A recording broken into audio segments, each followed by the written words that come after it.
siang anak-anak. Siang, Bu. Apa kabar semua? Baik, Bu. Semua sehat? Sehat. Sudah siap untuk mengikuti pelajaran hari ini? Siap, Bu. Ketua kelas di sini siapa? Kristina, nanti tolong bantu Ibu untuk absen di sini kehadiran. Sebelum itu Ibu minta tolong 2 orang untuk bantu Ibu pasang carta di depan.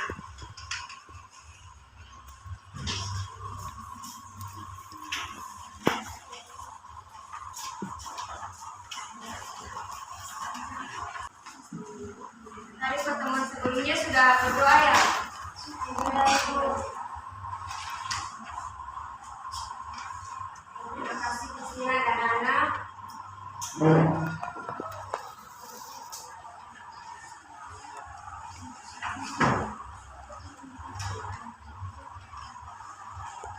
Baik anak-anak, hari ini materi pembelajaran kita yaitu klasifikasi makhluk hidup. Di sini ada 4 tujuan pembelajaran yang harus dicapai. Ibu minta 1 orang tolong bacakan tujuan pembelajaran kita. 1. Siswa dapat mengetahui apa itu pengertian klasifikasi makhluk hidup. 2.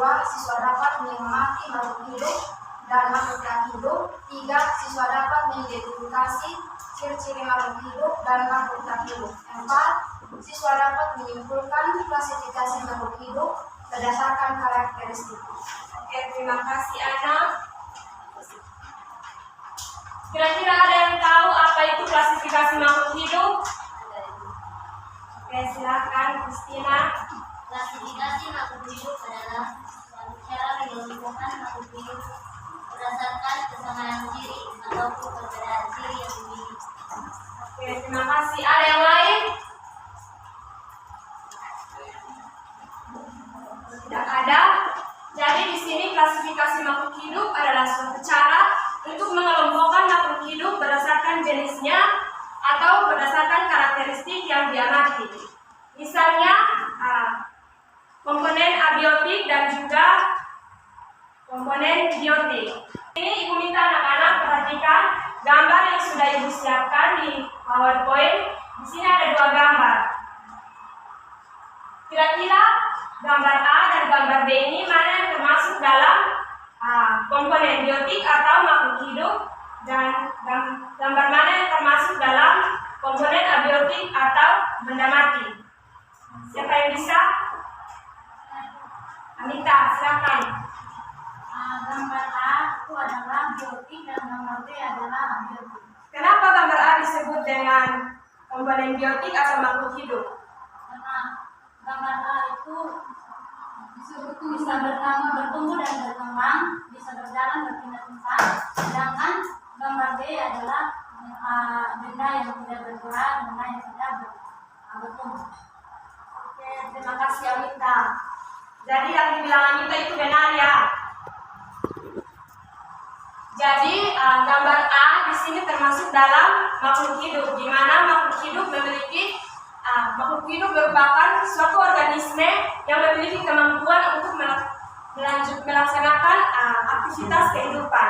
Sedangkan gambar B adalah benda mati yang tidak dapat melaksanakan aktivitas kehidupan sama seperti makhluk hidup. Di situ ada contoh apa saja gambar A. Bisa diperhatikan? Oke, pintar-pintar ya. Kira-kira selain contoh di sini ada contoh apa lagi? Siapa yang bisa? Ada mikroorganisme.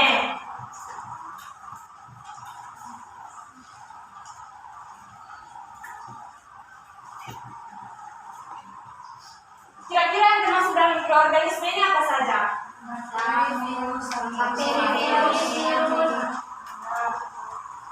Terima kasih. Jadi gambar yang kedua ada komponen abiotik atau makhluk tak hidup. Di situ ada contoh apa saja?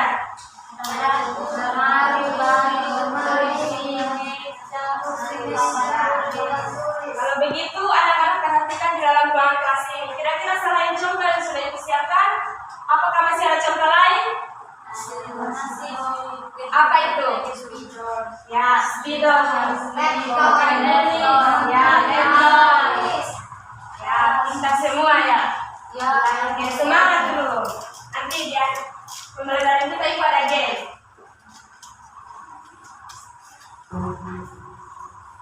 Oke, selanjutnya kira-kira antara makhluk hidup dan benda mati apa yang membedakan? Yang membedakan itu apa? Ciri-ciri ya, ciri-ciri. Nah, di situ ada ciri-ciri dari makhluk hidup dan juga makhluk tak hidup. Satu orang bisa bacakan? Oke, Asnan silakan. Ciri-ciri makhluk hidup yang pertama bernafas, berfungsi dan beradaptasi. Sedangkan ciri-ciri makhluk tak hidup yang pertama tidak dapat bernafas, tidak dapat bereproduksi dan tidak dapat beradaptasi. Oke, terima kasih Asnan.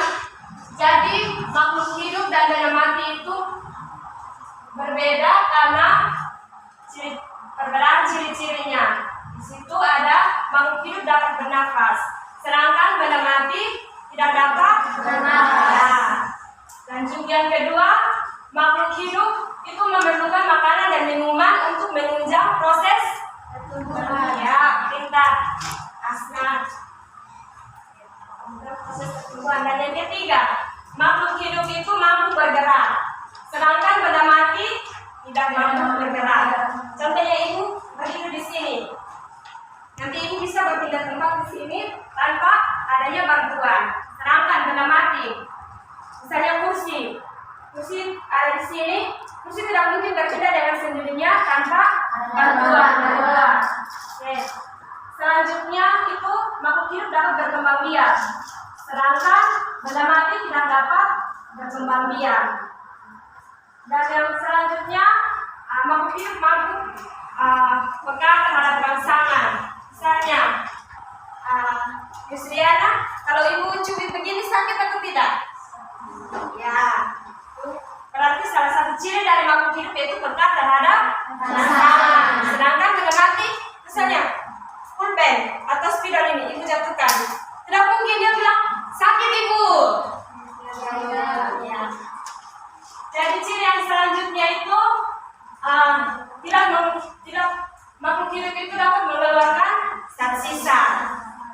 Makhluk hidup, contohnya manusia mengeluarkan zat sisa itu berupa apa? Urin. Sedangkan benda mati atau makhluk hidup itu tidak. Dan yang selanjutnya itu makhluk hidup mampu menyesuaikan diri dengan lingkungan atau mampu untuk beradaptasi. Dan benda mati tidak mampu untuk beradaptasi dengan lingkungan sekitar. Sampai di sini semua sudah mengerti? Sudah. Oke. Kalau ada yang belum mengerti bisa bertanya. Yakin sudah mengerti? Sudah. Kalau begitu, masing-masing siapkan kertas. Ibu ada post-test. Sudah? Ibu akan bagikan soalnya. Jangan takut ya, soalnya gampang. Sebelah ini ada game. Bagikan per orang saat. Waktu untuk mengerjakan soalnya 1 menit ya.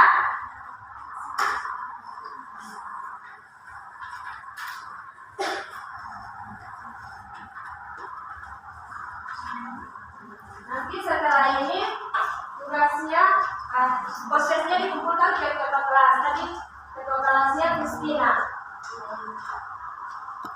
Oke, silakan mengerjakan posternya.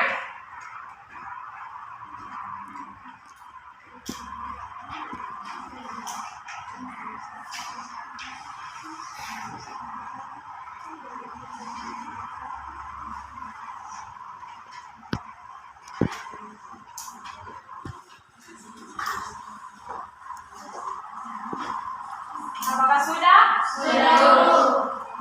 Nanti lembaran jawabannya bisa dikumpulkan di jadwal kelas. Semua masih semangat? Kalau begitu Ibu ada satu kuis atau game. Siapa yang mau hadiah? Ya, tapi game ini cukup untuk satu orang saja. Siapa yang tercepat? Kalau begitu, gamenya berupa teka-teki. Dengar baik-baik ya.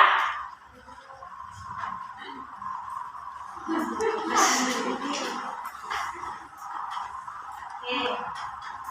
Aku adalah satu komponen yang memiliki kemampuan untuk bernafas, memberikan makanan, dan mampu mengeluarkan zat sisa. Siapakah aku? Yang tercepat di garis silakan. Makhluk hidup. Jawabannya apa? Makhluk hidup. Jawabannya.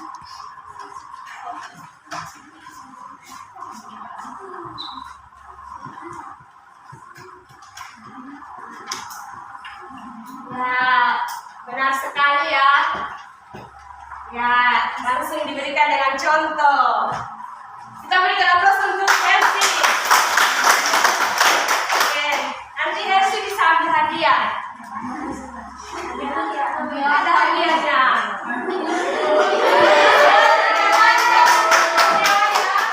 Nanti di pertemuan selanjutnya yang lain bisa ambil kesempatan. Baik, Ibu. Sekian materi kita untuk hari ini. Kira-kira siapa yang dapat menyimpulkan materi pembelajaran kita hari ini? Ya, nah, silakan. Makhluk hidup merupakan organisme yang dapat melangsungkan proses kehidupan, sedangkan makhluk tak hidup merupakan benda mati yang tak dapat melangsungkan aktivitas seperti makhluk hidup. Oke, terima kasih Ana. Jadi di sini kesimpulannya dari awal pertama klasifikasi makhluk hidup, contoh dan juga ciri-ciri, Ibu dapat menyimpulkan bahwa klasifikasi makhluk hidup merupakan suatu cara untuk menggolongkan makhluk hidup berdasarkan karakteristik yang diamati, dan juga makhluk hidup itu adalah satu organisme yang mampu melaksanakan proses kehidupan, sedangkan benda mati adalah suatu komponen yang tidak mampu melaksanakan proses kehidupan.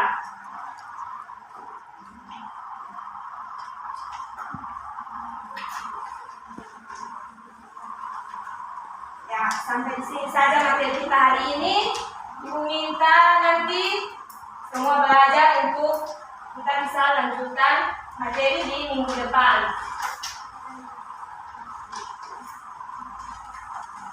Aku meminta cara untuk memimpin kita dalam nanti ketua kelas kalau antarkan absen itu dan juga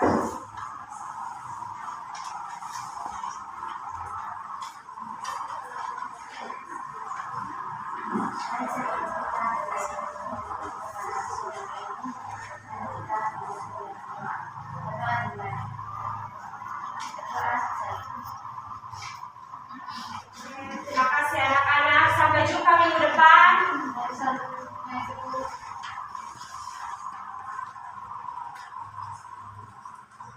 Selamat siang.